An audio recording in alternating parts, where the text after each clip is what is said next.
ketika kita berwudu di ember tadi, pas berwudu di ember, tiba-tiba kita taruh ember di bawah kita, tujuannya supaya air nggak berkurang. Jadi kita ambil ini langsung kayak gitu, masuk ke itu namanya air mustakmal. Assalamualaikum warahmatullahi wabarakatuh.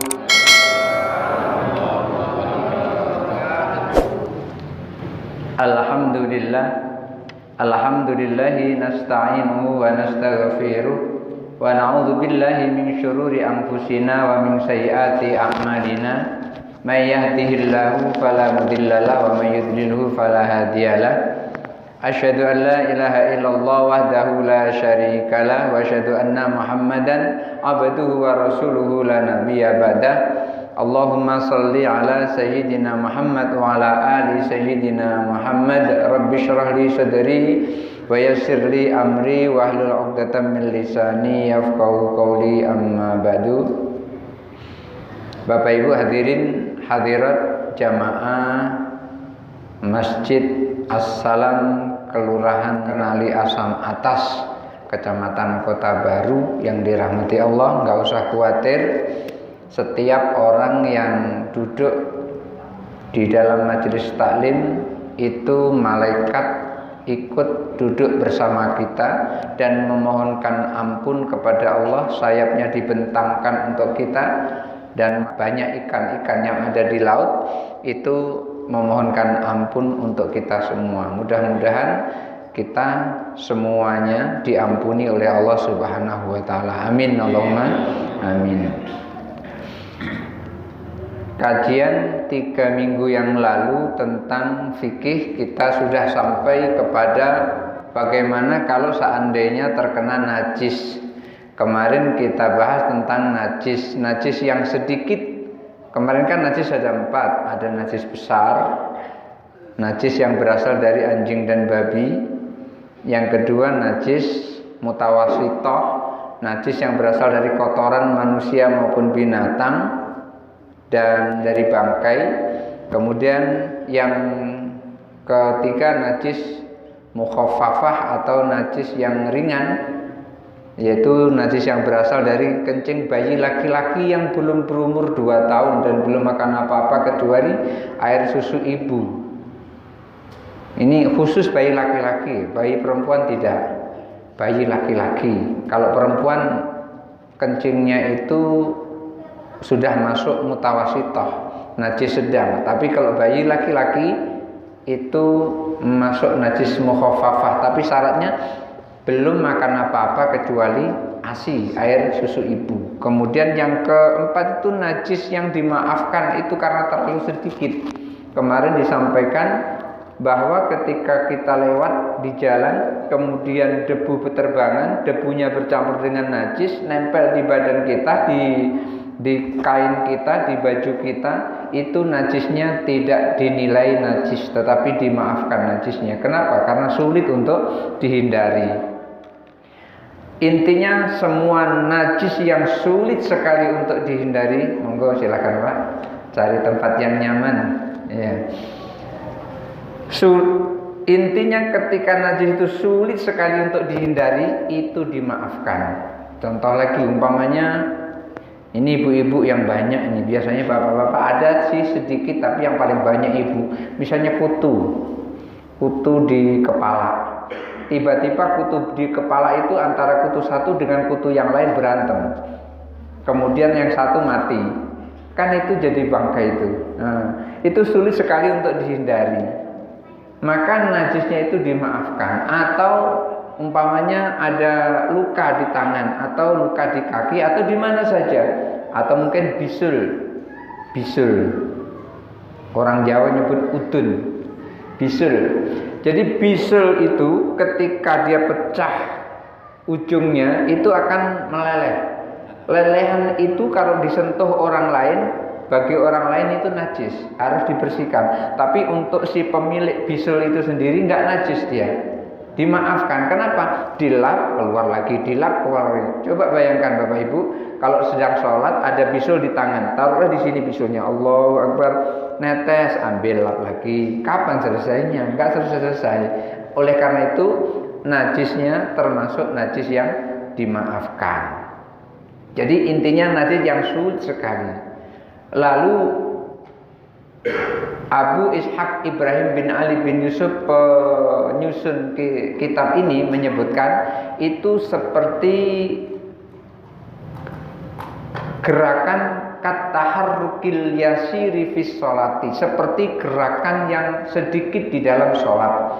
Umpama pas lagi sholat Allahu Akbar, tiba-tiba kepala gatal garuk 2 kali aja, tak, sudah berhenti. Ternyata setelah itu pinggang gatal garuk, tik tik 2 kali saja garuknya. Jangan garuknya begini. Kalau garuk begitu tuh lebih dari 3 kali. Garuknya 2 kali saja, tapi tidak berturut-turut.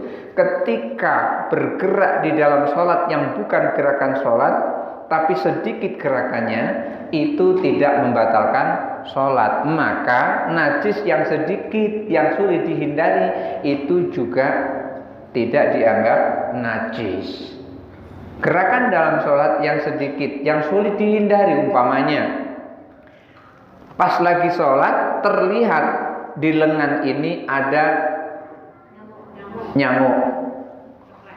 Jadi didiamin, karena lagi sholat didiami sampai akhirnya nggak tahan, sampai agak gerak-gerak begini ya, menggigil gini, menahan gigitan nyamuk tadi, sampai akhirnya perut nyamuk itu gendut. Sudah gendut malah nggak sadar. Mestinya dari awal tadi ini nunggu gendut, sudah tinggal pecah, langsung kita gerak pakai tangan ini, tek, enggak, karena sudah gendut nggak bisa lari kemana-mana, langsung tek, mati, pecah di situ, kan ada darahnya itu. Darahnya itu tidak najis. Kenapa? Karena dia berada di hewan atau binatang yang tidak mengalir darahnya. Semua binatang yang tidak mengalir darahnya, maka binatang itu tidak najis. Seperti apa? Contohnya, seperti belalang. Belalang itu ada darahnya tapi nggak mengalir darahnya. Apalagi jujut, jangkrik, ya seperti jangkrik. Jangkrik itu halal, walaupun dia mati nggak disembelih. Jadi ibu bapak kalau ketemu jangkrik, pengen makan jangkrik, nggak usah disembelih jangkrik itu, langsung digoreng saja, halal itu. Jadi kalau misalnya ada jangkrik dikumpuli jadikan peyek gitu, enak itu, enak, halal tuh. Atau belalang, yang saya suka dulu tuh belalang ini, belalang padi. Belalang padi itu enak rasanya. Ketika digoreng, dicampur dengan tepung, itu dipeyek rasanya bukan main. Itu belalang padi.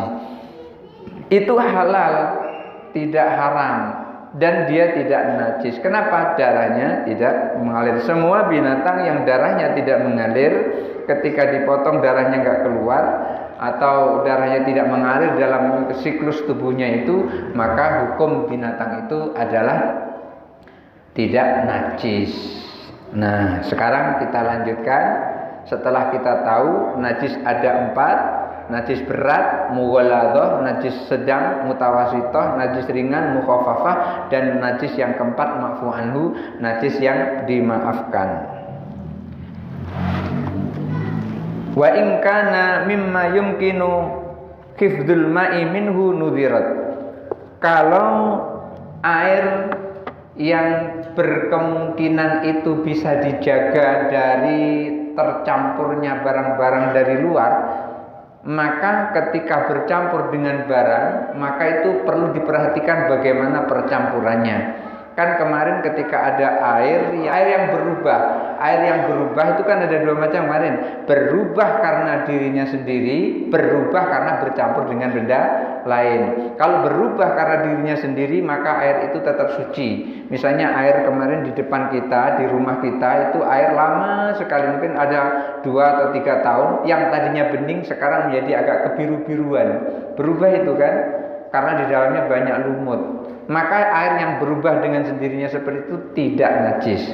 Tetapi ketika ada air, kita masuki teh 1 karung umpamanya, terus berubah jadi kayak air gambut gitu, yang di situ berubahnya karena teh itu tadi, berubah karena benda yang mencampuri, maka air itu tidak boleh dipakai untuk berwudu. Lalu bagaimana seandainya wa in kana mimma yumkinu hifdzul ma minhu nudhirat, seandainya air itu mungkin atau memungkinkan untuk dijaga, kan ada air yang tidak mungkin untuk dijaga, ada air yang mungkin untuk dijaga. Apa air yang tidak mungkin untuk dijaga? Air laut. Siapa yang bisa menjaga air laut? Air sungai, Sungai Batanghari, siapa yang bisa menjaga air Sungai Batanghari? Nggak ada, susah menjaganya. Tapi kalau air bak mandi kita, nah itu bisa kita jaga. Atau air dalam sumur kita bisa kita jaga. Tapi kalau air sungai nggak bisa kita jaga. Kalau itu memungkinkan untuk kita jaga, fa in kana milhan in aqada minal ma'i lam yamna'it taharata bihi. Kalau yang bercampur atau yang masuk, yang ada di dalam air itu karena sudah dijaga tadi, itu adalah zat garam. Zat garam kan ada kan air yang bercampur dengan zat garam. Contohnya apa? Air yang ada di laut itu asin itu karena ada zat garam. Ketika air itu sulit untuk dihindari atau sulit untuk dijaga, seperti bercampur bersatunya antara garam dengan air yang seperti itu sulit untuk dihindari, maka air yang seperti itu lam yamna'it taharata bihi, boleh kita memakainya untuk bersuci. Artinya tidak menghalangi sahnya menggunakan air itu untuk bersuci. Itu air yang bercampur dengan garam. Boleh kita bersuci dengan air itu. Li'annahu kana ma'un fil asli. Karena air yang tadi itu, yang bercampur dengan garam tadi itu aslinya adalah air. Fahuwa kasalji idza dzaba fihi. Itu perumpamaannya seperti dengan air salju atau air es. Air es kemudian meleleh. Jadi air es ketika meleleh, lelehan air es itu boleh dipakai untuk berwudu. Garam juga begitu, yang air yang asin tadi kayak gitu, itu aslinya adalah air. Ketika garam itu kemudian terus meleleh, kan garam itu lama-lama bisa meleleh kan? Ya ibu-ibu yang tahu ini, yang sering bersentuhan dengan garam ini, garam. Cuman kadang-kadang ibu-ibu ini pinter. Kan garam dengan gula sama-sama warnanya. Ada gula warnanya putih, garam warnanya putih. Terus sama si ibu ditulisi garam, gula, tapi garam diisi gula, gula diisi garam. Ya, suaminya datang bikin teh atau kopi, tertulis di situ gula, diambillah. Loh kok asin? Bu, kok gulanya asin? Apa katanya? Kata si ibu tadi, itu sama dengan HP-mu mas. Di tulisan tuh Paino, tapi dibuka rupanya Paini. Rupanya kayak gitu. Garamnya dibuat gula, gulanya dibuat garam. Yang paham saja yang tertawa. Bapak Ibu hadirin yang dirahmati Allah Subhanahu wa taala. Nah, itu persis seperti garam yang meleleh. Garam yang meleleh itu seperti salju yang meleleh. Airnya bisa dipakai untuk berwudu atau bersuci. Wa in kana turaban taraha fihi. Bagaimana kalau air itu masuk dimasuki atau termasuki oleh tanah tadi? Itu bagaimana? Lam yu'athir, maka air yang dimasuki atau tanah yang masuk ke dalam air tadi itu tidak mempengaruhi air. Jadi kalau misalnya ada air tiba-tiba masuk tanah ke dalam air itu, maka tanah itu tidak bisa mempengaruhi perubahan air. Tidak bisa. Kenapa kok tidak bisa? Li'annahu yuwafiqul ma'a fit tathiri. Karena air itu suci, tanah itu suci. Karena kedua-duanya sama-sama suci, air suci, tanah suci, suci ketemu suci, maka tidak bisa mempengaruhi kesuciannya, tetap dia adalah suci. Ini air suci, tanah suci. Kenapa kok begitu? Air bisa dipakai untuk bersuci, tanah juga bisa dipakai untuk bersuci. Bagaimana cara bersuci dengan tanah? Caranya adalah tayamum. Maka ketika kita tidak ada air kemudian pengen sholat, gantinya air adalah tanah. Oleh karena itu kita bersuci dengan tanah. Bagaimana caranya? Tayamum. Nawaitu tayammuma li ibahati sholati lillahi ta'ala. Aku niat tayamum agar aku bisa sholat atau untuk membolehkan sholat karena Allah Ta'ala. Maka ketika air termasuki atau tanah masuk ke dalam air itu tidak mempengaruhi kesucian air. Jadi ingat-ingat, misalnya di bak mandi, tiba-tiba di situ ada anak kita main tanah, tanahnya dimasukkan ke dalam bak mandi itu, maka bak mandi itu airnya tetap suci karena tanah tidak bisa mempengaruhi najisnya air. Kecuali kalau tanah itu separuhnya adalah tai kambing atau tai ayam, itulah jelas sekali itu bukan tanahnya yang mencampuri tapi najisnya yang mencampuri. Fawa kama law tarha fihi ma'un akhar fataghiru bihi. Itu kalau ada tanah masuk ke dalam air itu tidak merubah itu karena seperti kalau ada air suci dicampur dengan air suci yang lain. Umpamanya ibu bapak punya air satu bak mandi di tempat kamar mandi itu, lalu ibu punya air yang lain, misalnya satu ember, ibu masukkan ke dalam bak mandi itu tadi, tapi airnya itu juga suci, maka air yang dimasukkan ke dalam bak mandi tadi, yang satu ember tadi tidak mempengaruhi air yang ada di dalam bak mandi. Itulah persisnya tanah yang masuk ke dalam air tidak bisa mempengaruhi sucinya air itu karena tanah itu suci, air itu suci. Suci masuk ke dalam suci, hukumnya tetap suci.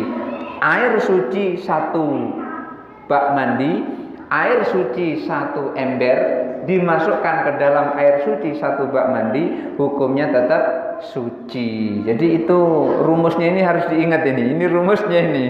Jadi suci ketemu suci, maksudnya suci bisa dipakai untuk berwudu atau suci bisa dipakai untuk toharoh. Maka ketika bercampur atau dijadikan satu, dia tidak mempengaruhi kesucian air tersebut. Itu diibaratkan seperti tanah yang dimasukkan ke dalam air, kemudian air itu berubah karena tanah itu, maka berubahnya air itu tidak mempengaruhi sucinya air. Fa in kana syai'an siwa dzalika, tetapi kalau yang masuk ke dalam air itu selain tanah, seperti apa? Kaza'faron, seperti tinta za'faron. Apa itu za'faron? Mungkin banyak yang tidak tahu. Yang paling gampang kunyit. Kunyit. Tinta za'faron kan warnanya seperti kunyit. Ibu tahu kunyit kan? Tahu. Kalau bapak-bapak tahu lah ya. Nah, dikasih tahu oleh ibu ini namanya kunyit, ini namanya jahe, ini namanya kencur, biasanya tahu. Kalau itu dimasuki kunyit masuk ke dalam air tersebut, wattamar atau kurma masuk ke dalam air tersebut, wadakik atau tepung masuk ke dalam air tersebut, wal milhil jabali. Milhil jabal itu garam gunung. Mahal harganya sekarang itu garam gunung. Garam Himalaya kata orang nyebut. Iya, garam gunung. Garam gunung itu garam yang tidak terbuat dari air laut, tetapi garam itu ada di dalam tanah. Itu garam gunung. Itu biasanya untuk orang-orang yang punya sakit tertentu itu obatnya garam gunung itu. Dan makanya harganya agak mahal. 1 kilo itu bisa 75.000 harga garam itu garam gunung. Nah, garam gunung watahlabi lumut idza akhadha wa daqqa, apabila barang-barang itu diambil kemudian ditumbuk, kunyit ditumbuk, garam gunung ditumbuk, kemudian tamar juga ditumbuk, watarha fihi, lalu masuk ke dalam air tersebut, wa ghayyara, lalu air itu yang dimasuki oleh barang yang kita ambil, kita tumbuk tadi berubah, wa ghayyara dzalika, berubah, air itu bisa merubah, mimma yastaghnil ma, berubahnya itu tidak diperlukan oleh air. Mustaghnin anhu, tidak diperlukan sama sekali. Falam yajuz al-wudhu'a bihi, tidak boleh berwudhu dengannya. Jadi kalau misalnya gini, ini yang sudah air bersih lah satu bak mandi. Kemudian ibu ini kreatif, ambil kunyit 1 kilo ditumbuk, halus ditumbuk, akhirnya warnanya kekuning-kuningan, masuk ke dalam air. Begitu masuk ke dalam air, kunyit kan suci, tapi nggak bisa dipakai untuk berwudu. Masuk ke dalam air, air itu berubah karena kunyit yang masuk tadi, maka airnya tidak bisa dipakai untuk berwudu. Atau saking kreatifnya tadi, ambil kurma di minimarket, beli 1 kilo, ditumbuk halus, terus dimasukkan ke dalam bak mandi, berubah warna, bau, rasa bak mandi itu, maka tidak bisa dipakai untuk berwudu. Intinya ketika kita memasukkan sesuatu ke dalam bak mandi atau ke dalam air, di situ tidak diperlukan oleh air itu, maka hukumnya tidak boleh dipakai untuk berwudu. Lain halnya yang diperlukan. Umpamanya gini, air ini keruh sekali airnya ini. Mungkin karena habis digali sumur itu jadi keruh. Kemudian kita masukkan tawas, airnya jadi bening. Ini kira-kira tawas ini diperlukan tidak oleh air itu? Diperlukan tidak? Diperlukan, karena aslinya air itu adalah jernih. Tidak jernih itu berarti bercampur dengan yang lain. Walaupun seandainya tidak dicemplungi tanah tawas itu tadi, air itu tetap bisa dipakai untuk berwudu, tetapi ketika dimasuki tawas kan lebih enak. Maka memasukkan tawas ke dalam air dan diperlukan oleh air seperti itu, maka airnya tetap suci. Berbeda dengan ketika kita masuki kunyit yang 1 kilo ditumbuk halus, itu nggak diperlukan oleh air. Atau kita masuki lumut, kita ambil lumut banyak-banyak. Setelah lumut banyak-banyak itu kita tumbuk halus, sudah kita tumbuk halus, kemudian terus kita masukkan ke dalam air, lumutnya hilang, air itu warnanya berubah seperti warna lumut. Itu tidak diperlukan oleh air. Karena tidak diperlukan oleh air, maka tidak bisa dipakai untuk berwudu. Intinya ketika air itu berubah dengan sesuatu yang diperlukan oleh air, maka air itu hukumnya suci. Kenapa? Kok air yang tidak bisa, atau air yang bercampur dengan barang-barang yang kita masukkan seperti za'faron, tamar itu tadi tidak bisa dipakai untuk berwudu airnya? Li'annahu zala anhu itlaqu ismil ma'i, karena hilang nama kemutlakan air itu. Ketika air itu dimasuki kopi, maka berubah menjadi air kopi, bukan air lagi. Itu sudah hilang kemutlakan air itu. Bimukhalatatin malaisa bimutahhiratin, dengan sesuatu barang yang tidak bisa mensucikan, maka hilang nama air kemutlakannya itu. Ketika air dimasuki dengan za'faron, maka berubah namanya air za'faron. Air dimasuki dengan teh, berubah namanya air teh. Kemutlakan nama air itu sudah hilang. Karena hilang itulah maka tidak bisa dipakai untuk berwudu. Sementara air yang mencampurinya itu tidak bisa dipakai untuk bersuci. Berbeda dengan tanah tadi.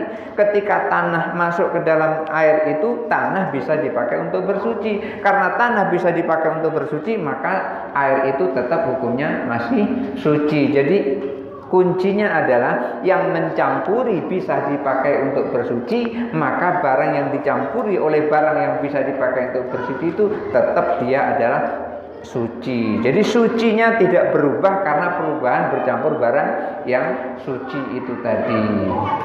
Agak bingung ya? Ya, memang agak membingungkan. Nah, intinya gini, tanah itu suci, air suci, suci masuk ke dalam suci, hukumnya tetap suci. Kenapa tanah suci? Tanah bisa dipakai untuk tayamum, tetapi kunyit itu nggak bisa dipakai untuk tayamum, nggak bisa pakai untuk bersuci. Masuk ke dalam air yang suci. Air yang suci tadi berubah warnanya seperti warna kunyit, maka air tadi nggak jadi bisa dipakai untuk bersuci. Kenapa? Karena sudah namanya air kunyit, udah berubah nama kemutlakan air itu. Karena berubah namanya dari kemutlakan air itu, maka nggak bisa dipakai untuk bersuci. Kenapa? Karena bercampur dengan barang yang barang itu tidak bisa dipakai untuk bersuci. Wal ma'u mustaghnin anhu, sementara itu airnya tidak perlu dengan barang-barang tersebut, kecuali kalau perlu. Seperti tawas tadi, itu air perlu dengan tawas supaya airnya menjadi jernih. Falam yajuz al-wudu, maka tidak boleh berwudu dengan barang itu ketika barang yang bercampur itu nggak diperlukan oleh air. Itu seperti apa? Kama illahmi wa ma'il bakilai. Barang yang bercampur seperti itu diibaratkan seperti air yang bercampur dengan sayur. Ibu nyuci sayur di baskom, kira-kira 1 baskom, kemudian bekas air cucian sayur itu dipakai untuk berwudu, nggak boleh. Itu seperti itu. Atau kemarin barusan nyembelih binatang kurban di hari raya Idul Adha, ibu dapat daging kira-kira 2 kilo karena Masjid As-Salam nyembelihnya 7 sapi. Iya, 7 sapi, dapat 1 keluarga 2 kilo, kemudian dicuci 2 kilo tadi sampai di rumah dicuci dengan air kira-kira ada 2 baskom. Airnya 2 baskom, cuci, bekas cuciannya itu dipakai untuk berwudu, itu nggak boleh.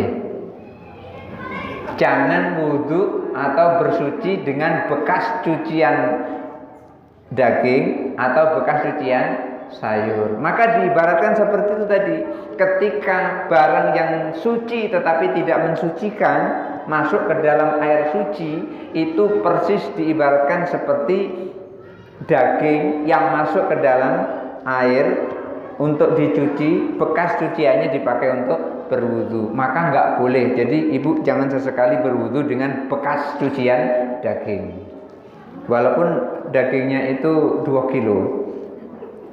Kabarnya kemarin 2 kilo kemarin. Kabarnya 7 sapi ya. Iya, kabarnya.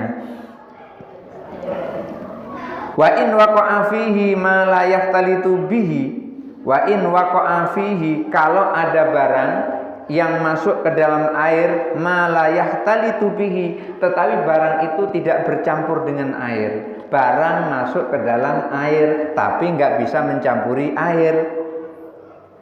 Fataghayyar bihi, walaupun nggak bisa mencampuri air tapi bisa merubah air itu. Apa yang merubah? Raihatuhu, baunya bisa berubah.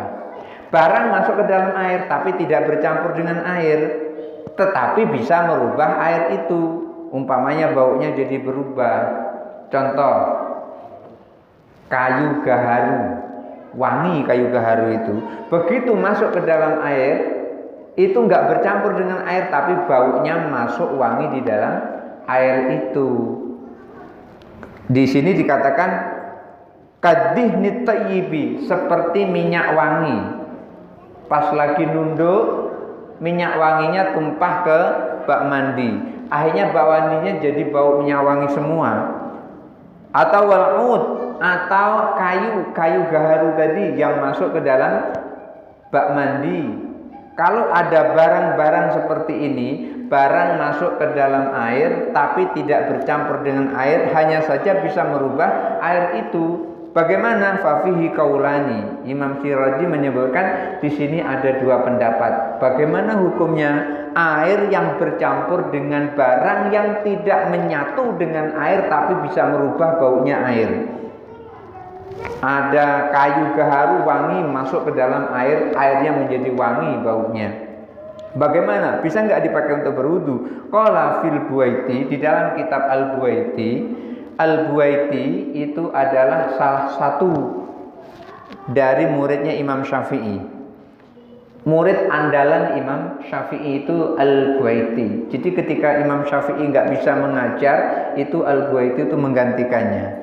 Kalau Imam Syafi'i itu nggak ada, Al-Buaiti sudah diperbolehkan untuk memberikan fatwa. Itu Al-Buaiti itu adalah murid kepercayaan Imam Syafi'i karena kecerdasannya. Sehingga Al-Buaiti ini dia mengumpulkan pendapat-pendapat Imam Syafi'i di dalam kitabnya, dan kitabnya disebut dengan kitab Al-Buaiti. Menurut Al-Buaiti, la yajuzul wudu'u kama la yajuzu bima taghayyara bi za'faron. Kata Imam Al-Buaiti, kalau ada minyak wangi masuk ke dalam air, tidak campur itu dengan air, namanya minyak tidak akan nyampur dengan air, pasti terpisah, tidak nyampur dengan airnya wangi, maka kata Imam Al-Buaiti nggak boleh dipakai untuk berwudu.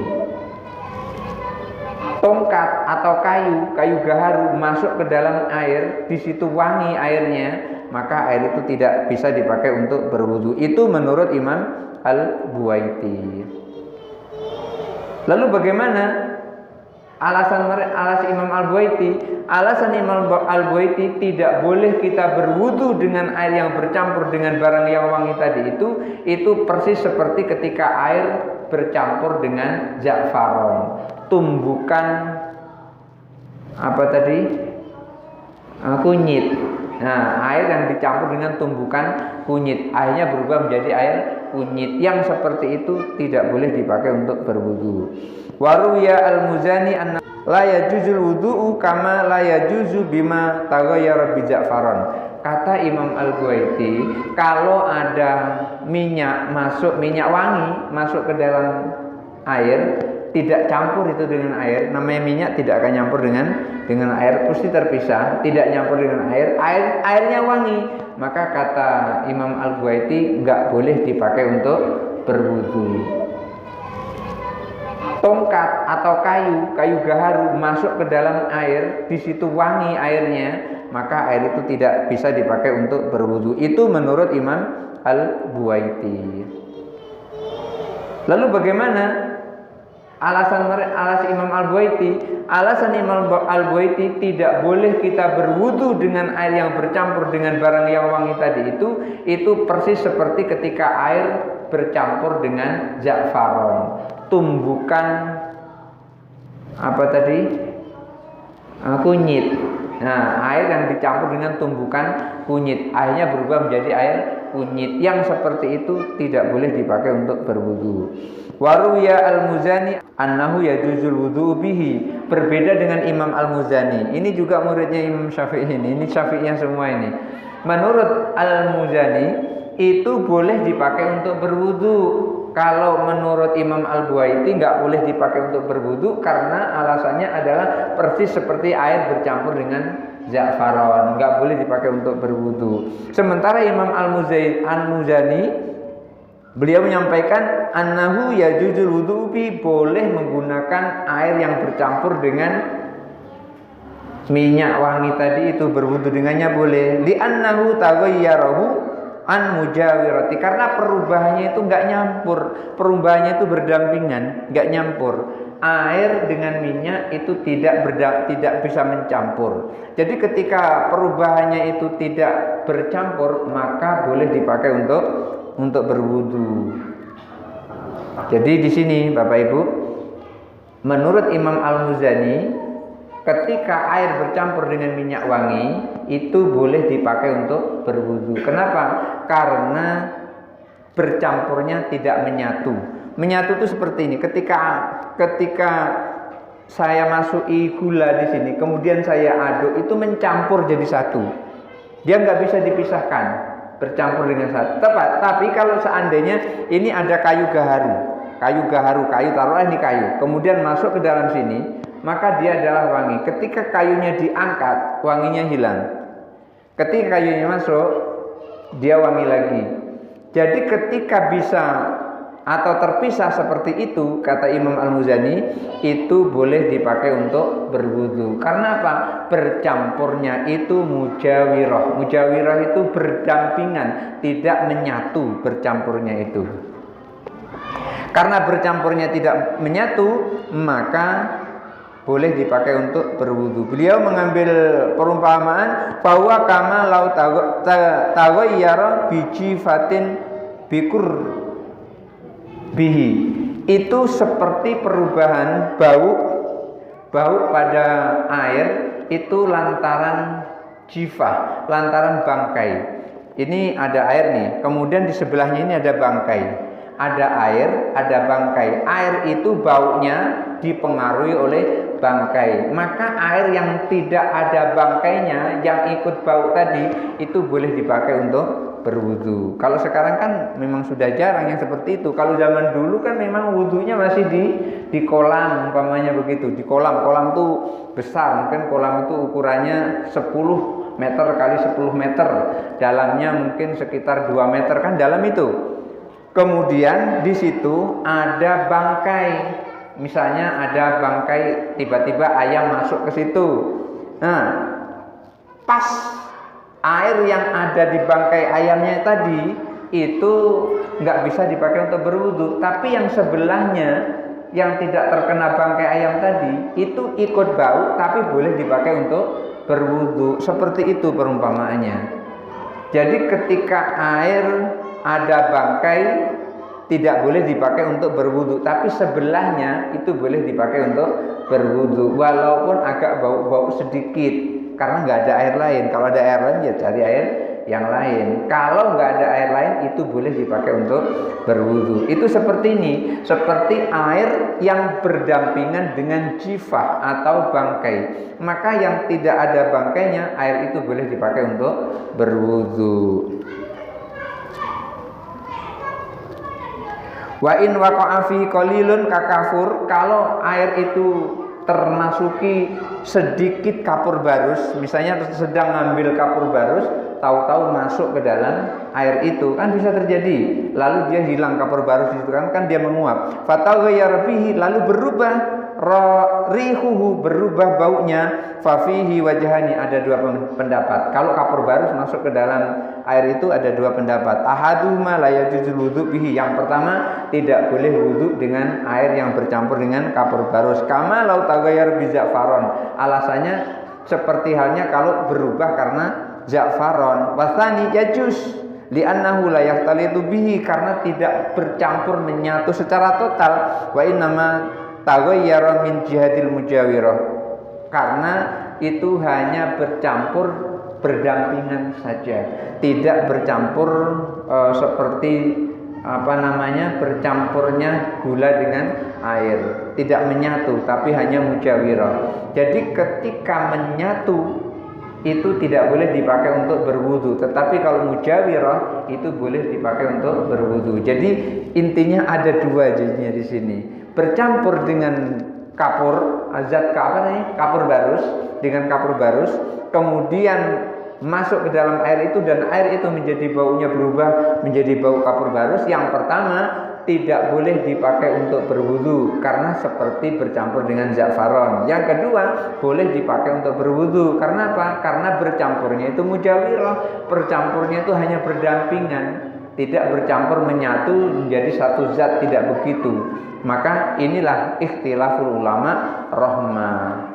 Jadi perselisihan pendapat ulama itu adalah rahmat. Barangkali kalau ada mau tanya dipersilahkan. Ya, alhamdulillah. Waalaikumsalam warahmatullahi wabarakatuh. Bisa sudah tuh air cuma 3 ember, itu mati nih, dah hidup air pump, dah hidup air sabun habis, tinggal 1 ember.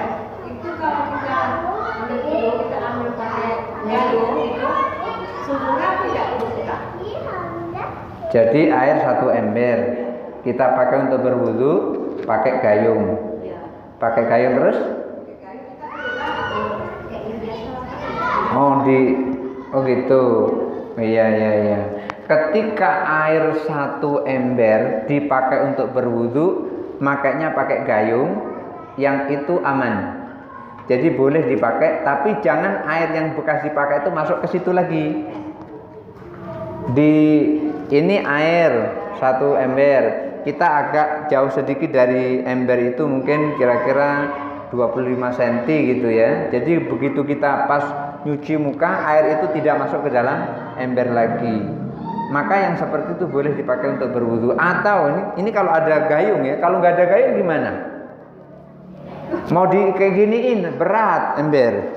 Jadi kalau tidak ada gayung, kita ambil pakai tangan, tapi niatnya adalah bukan untuk berwudu, tapi niatnya ini tangan ini dijadikan gayung niatnya. Ya, niatnya begitu, tangan dijadikan gayung niatnya. Bukan kita langsung bersuci masuk dalam ember tadi, tidak. Jadi kita misalnya ambil air ini, niatnya adalah menggayung niatnya, bukan berwudu langsung di situ, tapi menggayung. Nah, itu baru dianukan ke muka. Setelah itu kita ambil lagi untuk tangan dan seterusnya, nggak apa-apa. Tapi niatnya adalah bukan untuk ngambil wudu di ember itu. Niatnya tangan ini sebagai gayung, niatnya begitu. Jadi intinya, ketika tidak ada gayung, tangan ini bisa dijadikan gayung. Tetapi kalau ada gayung, kita menggunakan gayung itu. Jadi gitu saja. Intinya air 1 ember, jangan 1 ember.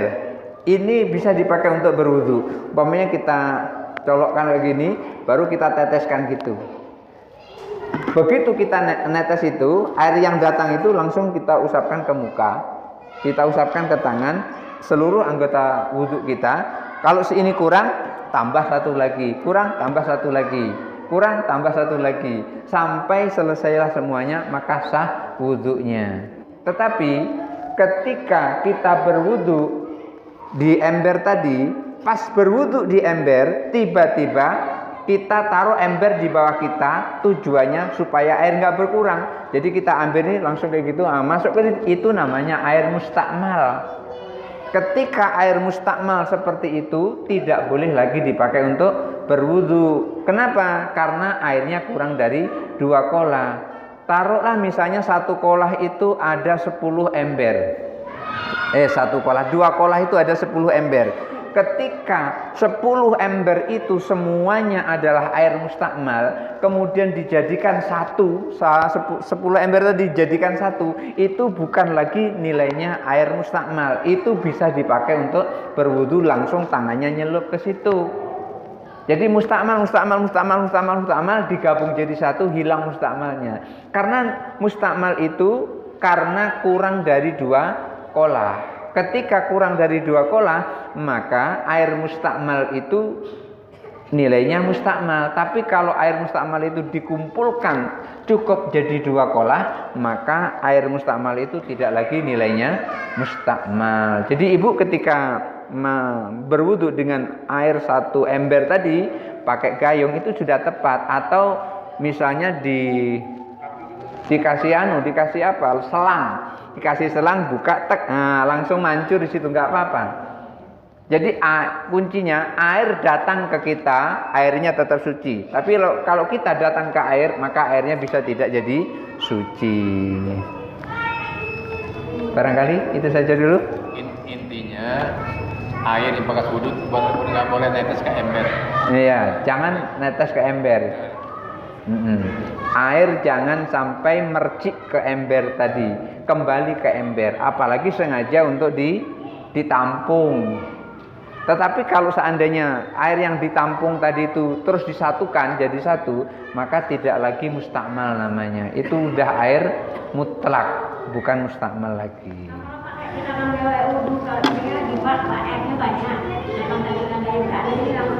Ya, kalau di bak banyak memang. Baknya itu ukurannya adalah 60 kali 120, tingginya adalah 80 umpamanya, langsung nyelup nggak apa-apa.